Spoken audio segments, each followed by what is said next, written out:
পৃথিবীর দ্বিতীয় শীতলতম জনবসতিপূর্ণ গ্রাম, যেখানকার টেম্পারেচার -45 ডিগ্রি সেলসিয়াসেরও নিচে নেমে যায়। কি ভাবছেন বিদেশের কথা বলছি?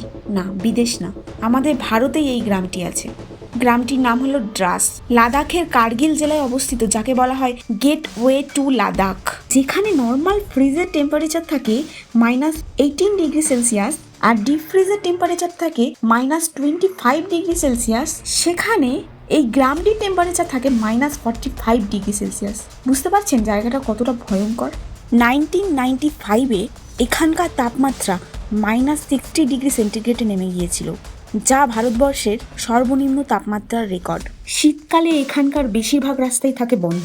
মানুষ মূলত পশুপালন আর সীমিত কৃষিকাজে জীবিকা নির্বাহ করে। কাঠ জ্বালিয়ে ঘর গরম রাখে। কঠিন পরিবেশেও তারা প্রতিদিন বাঁচার লড়াই করে।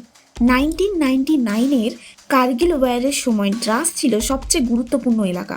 মারাত্মক ঠান্ডা আর বরফের মাঝখানে দাঁড়িয়ে যুদ্ধ ভারতীয় সেনাদের সাহসের কথা বারবার মনে করিয়ে দেয়।